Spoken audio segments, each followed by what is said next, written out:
اسلام کا فلسفہ جو میں نے 4-5 باتیں آپ کو بتا، فلسفہ یہ ہے کہ لڑکی کے باپ پر 1 پیسے کا بوجھ نہیں. اس نے لڑکی پال پوس کے تمہارے حوالے کر دیا، اب اور کیا چاہتے ہو تم؟ سب باپ اپنے سینوں پر ہاتھ رکھ کر سوچیں اور میری بات سنیں. کیا بیٹی کو گھر سے رخصت کرنے کا وقت جو ہے وہ خوشی کا وقت ہوتا ہے؟ خوشی نہیں ہے ماں، صرف یہ ہوتا ہے اے سائی آف ریلیف کہ ایک ذمہ داری کا بوجھ تھا، اللہ نے آج پورا کرا دیا، اتروا دیا بوجھ. پھر بھی اندیشہ ہوتا ہے، پتہ نہیں مزاج ملے نہ ملے، نئے ماحول میں جا رہی ہے، وہاں جا کر ایڈجسٹ ہو یا نہ ہو، اندیشے پھر بھی ہوتے ہیں. تو ان سے مرغ پلاؤ کھانا اور متنجن کھانا کوئی معقول بات نہیں ہے. معقول بات کیا ہے؟ لڑکا، اس کا گھر آباد ہوا ہے، وہ ولیمہ کرے، اس پر باقاعدہ حدیث اولبو ولو بشاتن، ولیمہ ضرور کرو چاہے ایک ہی بکری ہو تمہارے پاس، ذبح کرو، کاٹو، کھلاؤ گوشت اپنے دوستوں کو، احباب کو. یہاں تک کہا کہ بیسا طعام الولیمہ، برا کھانا ہے ولیمے کا کہ اس میں غریبوں کو نہیں بلایا جاتا. ظاہر بات ہے، مسلی کھلانے کے لیے تو ولیمہ نہیں ہوتا، اپنے احباب کو، دوستوں کو بلایا جاتا ہے. پھر بھی میں تم سے کہتا ہوں کہ جسے ولیمے کے لیے بلایا جائے وہ اگر نہیں جائے گا تو اللہ اور اس کے رسول کے حکم کی نافرمانی کرے.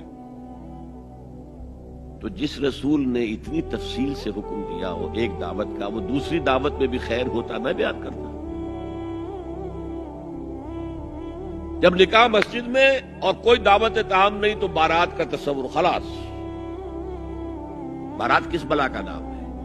قرآن میں تو کوئی ذکر ہی نہیں، عربی میں یہ لفظ ہی نہیں، جہیز کا کوئی تصور اسلام میں نہیں. خالص ہندوانہ رسم، خالص ہندوانہ رسم، خالص ہندوانہ رسم. ہندوؤں میں کیوں ہے؟ وہ اس لیے ہے، معقول بات ہے کہ لڑکی کا وراثت میں کوئی حصہ ہے ہی نہیں. وہ تو جب گھر سے نکل رہی ہے کچھ دے دلا کے رخصت کر دو، دان دہیج یہ خیرات ہے، لڑکی کا حق کوئی نہیں ہے گھر پر.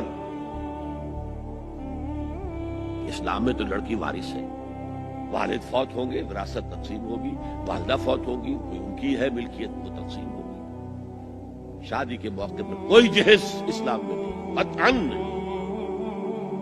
غلطی سے حضرت فاطمہ کے جہیز کو جہیز کہہ دیا گیا. وہ جہیز کیا تھا؟ 1 پیسہ بھی حضور کے اپنی جیب سے نہیں تھا. اس شادی میں خاص بات کیا تھی کہ دولہا کے ولی بھی حضور ہی ہے. اور کون ہے؟ علی کا کون تھا مدینے میں؟ اور دلہن کے والد بھی حضور ہیں. اب حضور پوچھتے ہیں حضرت علی سے، تمہارے پاس مہر دینے کے لیے کچھ ہے؟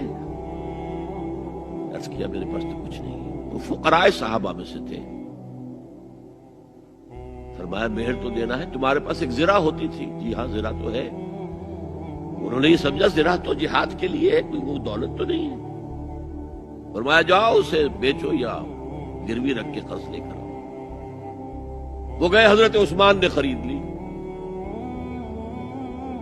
اور کچھ دنوں کے بعد واپس کر دی ہدیتاً. یہ زرہ میں ہدیہ آپ کو کر رہا ہوں. اس وقت اگر کہتے چھوڑو علی، کہاں تو لو میں پیسے دے دیتا ہوں تمہیں، تو ان کی طبیعت پر بار ہوتا.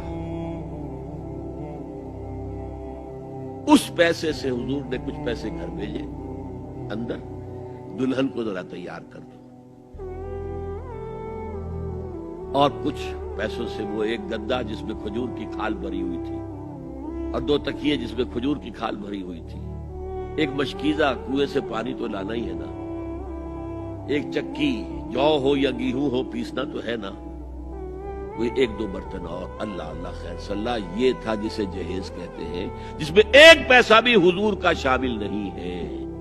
وہ حضرت فاطمہ کا مہر تھا جسے بنایا گیا.